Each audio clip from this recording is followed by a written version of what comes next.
Om Sthapakaya cha dharmasya sarvadharmasvarupine avatara varisthaya Ramakrishnaya te namaha.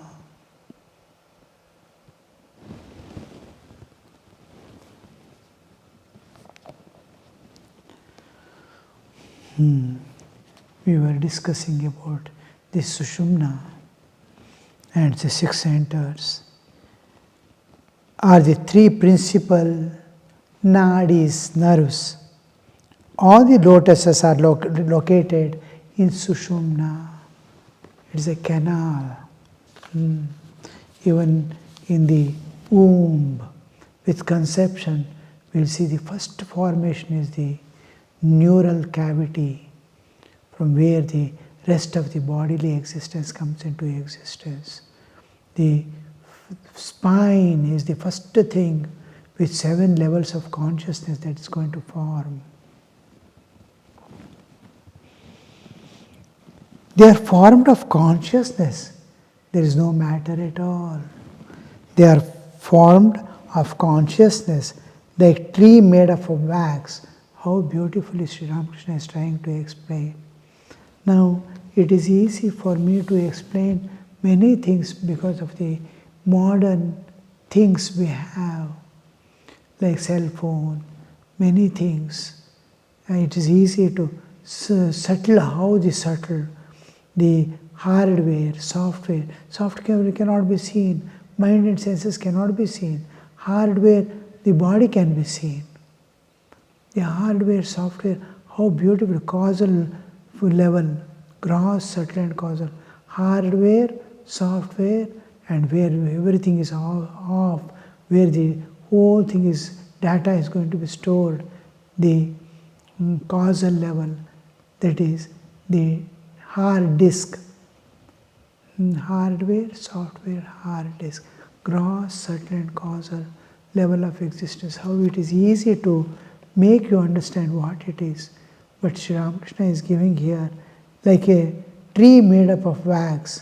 The branches, twigs, fruits and so forth are all of wax. The Kundalini lies in the lotus of the Muladhara, at the lotus. Because the formation, Akasha, Vayu, Agni, Rapa, Prithvi, from Akasha, that was space principle, the air principle, one by one is descending, one is evolute of the other. It is evolving, involving, going back, evolving. Tree becomes seed, tree is involving in the seed, and seed becoming trees, evolving the seed, tree is evolving from the seed. Evolution and involution is the process of nature to keep the cycle going on. So when the jiva's formation is over, just like when you pump the water, it goes up and stores in the higher level. The head of the water decides how much of energy it is stored. It brings the water back to the floor, ground level. It is connected to the top where it is flowing down.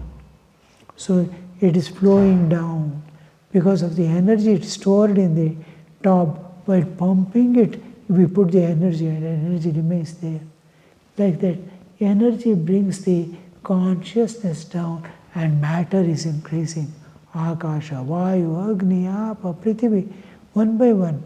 The space, air, fire, water, earth, these are the principles with which it is built.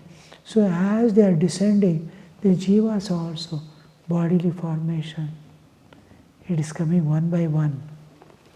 So same Chaitanya is manifesting with the consciousness. From consciousness slowly matter is getting precipitated as if. Now when it comes to Muladhara, little consciousness and maximum matter is there. So when it is like after pumping the water, into a tank above, the energy remains with it when the creation of the Jiva is complete at the Muladhara. Its purpose is over. It remains at Muladhara to take it back. The water pumping, the energy remains in the water at the top to bring it down. Now it has come down and to the level of the earth now. We are a gross physical body we have, earthly body. So we have to go back to the source. Now the energy which brought us into the universe remains with it and is called Kundalini Shakti, and it is eternally linked to the absolute consciousness and absolute power, Ananta Shakti of the Ananta Chaitanya, Chit Shakti. It's eternally, it never gets exhausted.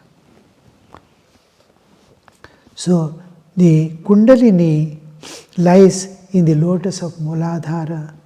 That lotus has 14 petals, actually 4 petals, 14 petals, maybe some other concept, but it is 4 petals. The primordial energy resides, primordial energy. See, these small differences, 14 and 4, we need not, it may be some different in degree of calculation. Now, suppose I measure this distance and tell in number of inches. Another person can measure and tell in the centimeters. It's almost 2.2 or 2.6. So 1.5 times it will be.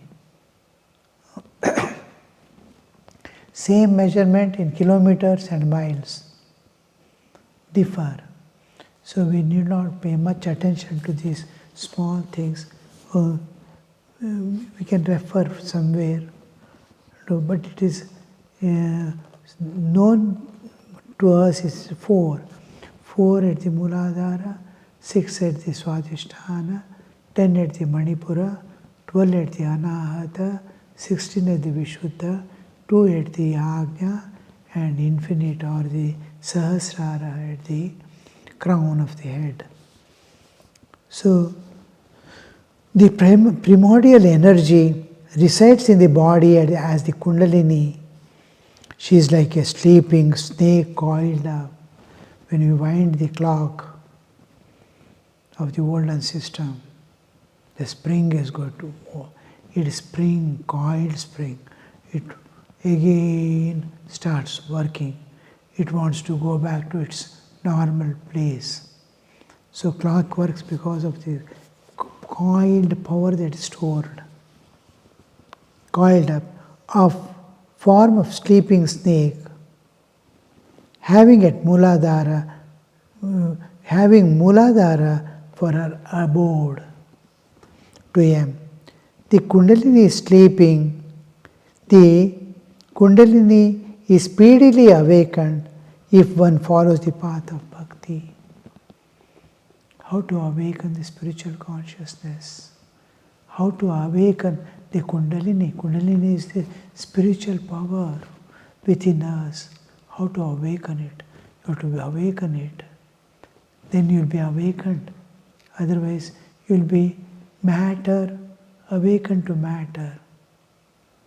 Now we have to become spiritual and be awakened to the world of spirit, Chaitanya. We must be awake to God, the eternal. This is unreal. That is real. Does anybody remain in unreal? We don't know the real, so we are living in the unreal. So just like child, newborn baby, slowly growing up, one by one toy we give. A boy, a girl, a child, all this. She builds up the family with the small dolls and some vehicles, all this. She makes a city she makes a house, all things she's playing. And it is so real for her, she doesn't allow anybody to touch or take it away. It is hers, and is how she puts that baby to sleep and doll to sleep, covers it, just like parents cover their child. It is, though it is unreal, it is, but the whole thing is unreal. When you grow up, you certainly know, after growth, you will never play with that again. Like that world becomes unreal when you see the real. When you grow up in spirituality, this world we see as unreal. When the child grows to youth, it will see all the play that was going on with dolls was unreal, because it has seen the real living dolls. Now these are dead dolls she was playing. Similarly, when we wake up and see the divine, the whole thing, oh, I was in a dream world. So that if Kundalini is speedily awakened, if one follows the path of bhakti, there are various methods to awaken Kundalini, and Kundalini has to awaken whatever path you take. You may not know. Just like food. Food has to get digested, whatever you eat and whatever way you take. It has to, but we do not know how it is going to be digested. We know only hunger is appeased and we get the energy. Energy getting and making us move freely is the proof that the whole thing is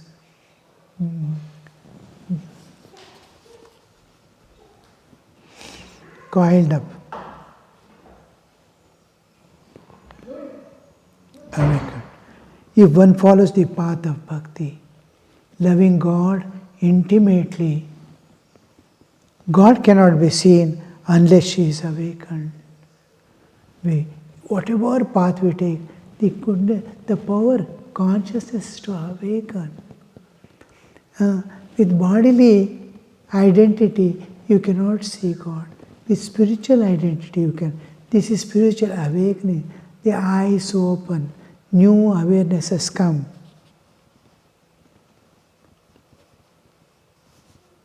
If one follows the path of bhakti, individual consciousness and collective consciousness, God cannot be seen unless she is awakened.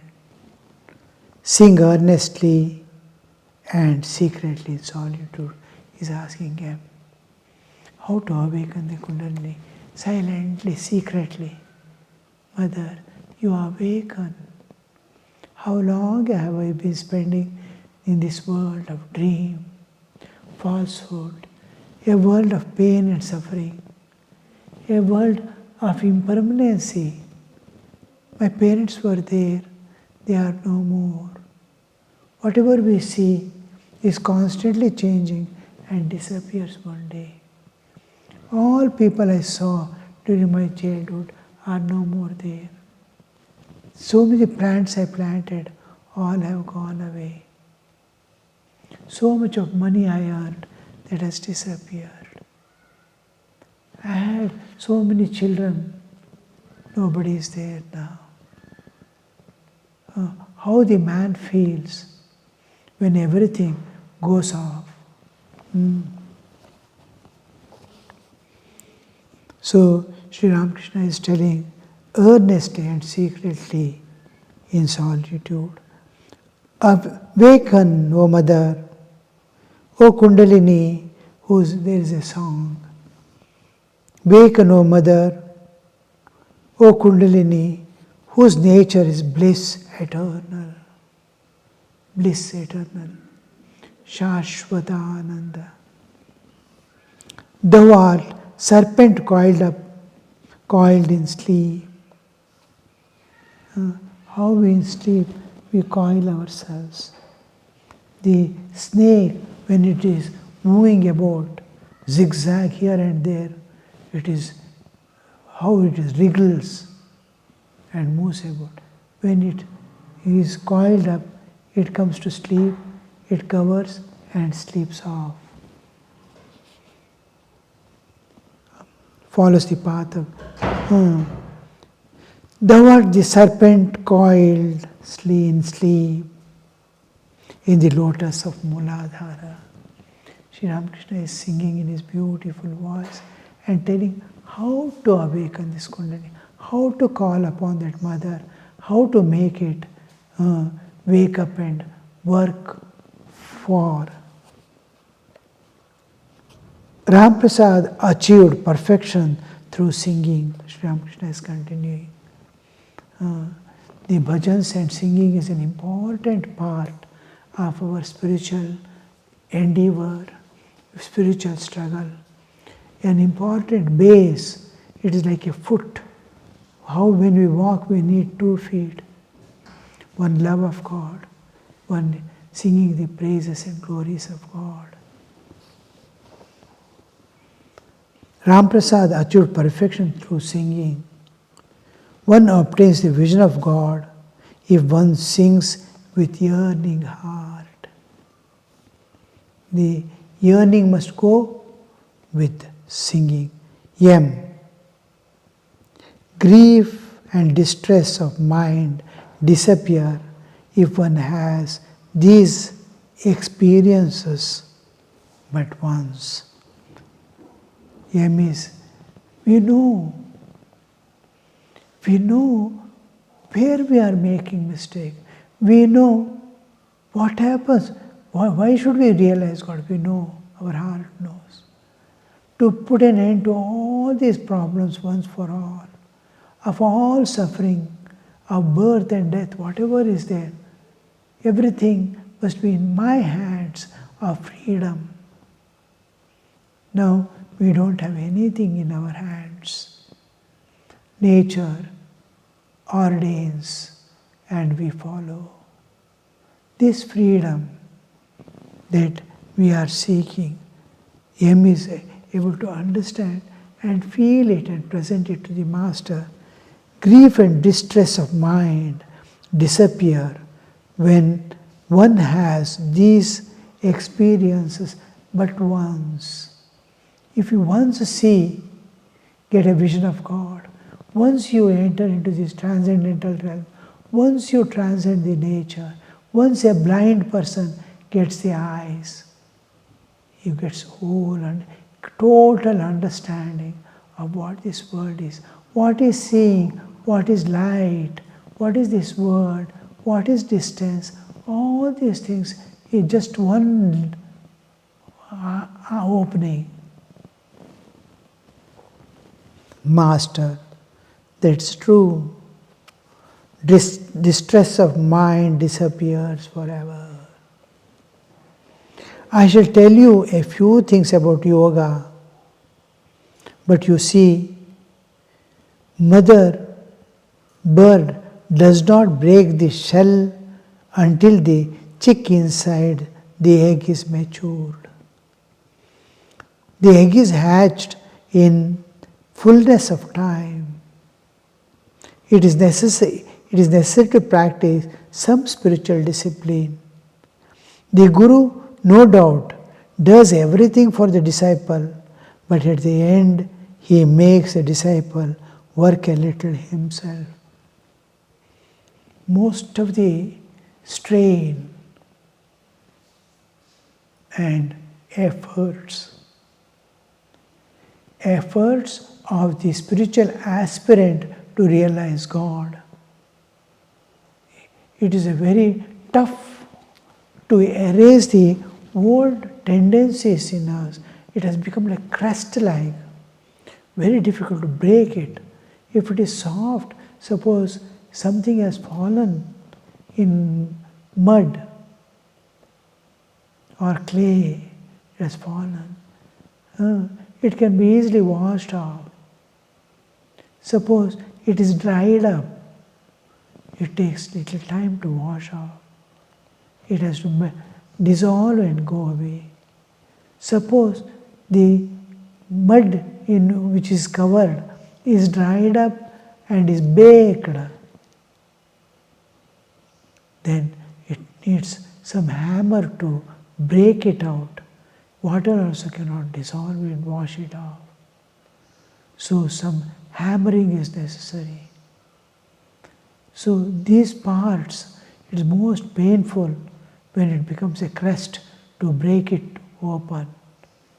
The shocks and the blows that one receives in the nature to get rid of those old tendencies that nature gives, snatches away everything that one person is holding.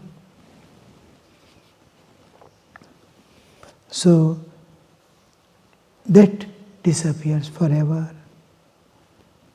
The egg has to be matured. Otherwise, the mother will be waiting. Guru does everything, but he waits for time. The chick has to grow itself. Mother does everything. It gives the warmth, its safety, it keeps all these things it does like Guru. But growth is of its own. And the necessary energy to grow within the egg is already placed in the egg. From external, mother need not feed it. It's kept within. To acquire the love of God, to acquire viveka and move away from the world. All these powers are within the jiva. To renounce, it is within the jiva. To spit out, it is within the jiva. Just like to cling we have power, to renounce also we have power within. That need not come from Guru or external forces. It is within built up. How the even formation of the bones of the chick inside the egg, from skin, the feather, to the bones within, the just a few drops of water with which the egg forms. And how it becomes, you see, the egg. It is all the energy, all the material required is there within that egg. And when it is fully grown, the mother just hatches it. This part is divine play. Divine does it.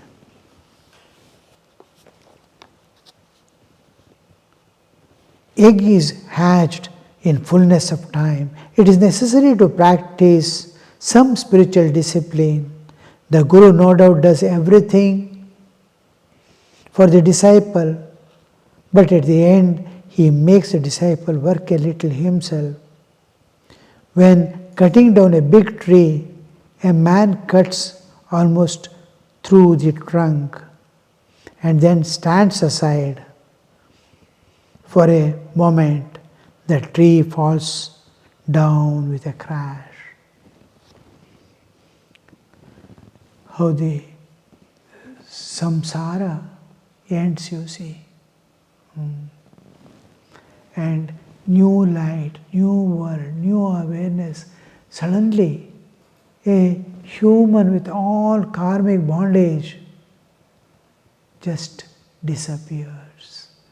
And new divine being is emerged out like a chick emerging from the egg. The farmer brings water to his field through a canal from river. He stands aside only a little digging remains to be done to connect the field with water. Then the earth becomes soaked and falls of itself, and the water of the river pours into the canal in torrents. How small arrangements, you see. Most of the things are done, last it is left to itself to open up. Because that is the nature, that is our real nature. We are divine. The last veil of ignorance falls off by itself. A man is able to, even you see in seed has its cover, husk, only for the sake of germination. It doesn't participate in anything. It protects the seed and sits like a stone. When it is put in water, When the germination comes, its purpose is over. It has to protect till the germination, for it to germinate. If husk is removed, it will never germinate. Husk is necessary to germinate, and after germination, it finished its purpose. It drops off. It doesn't participate in anything. The inner part participates and whole becomes. But the important part, which is going to make it germinate, is the husk. And it immediately, the moment it germinates, it falls off. Similar disciplines fall off. A man is able to see God as soon as he gets rid of ego and other limitations. Most obstructing part is ego. I am there. Where I am there, God is not there. Because you are there. No, you don't need anything. So I comes into picture, the divine slowly moves away. And with what? We have bound ourselves in various ways. Man is able to see God as soon as he gets rid of ego and other limitations. Other limitations are what we have put upon ourselves with our own hands. I will not eat, I will do the fasting, I will do this, I will do that, I will not do this. All these limitations we have put on ourselves with our own will. That has to be removed. These are called pashas. Lajja, Grana, Bhai, and all these Sri Ramakrishna has to be Ashtapashas. We are bound with many more pashas other than the Ashtapashas. And we have to get rid of those ourselves. He sees God as soon as he is free from such feelings as I am a scholar, I am the son of such and such person, I am wealthy, I am honorable, and so forth. The I has to disappear. Om Shanti Shanti Shanti Harihi Om Tat Sat Shri Ramakrishna Arpanamastu.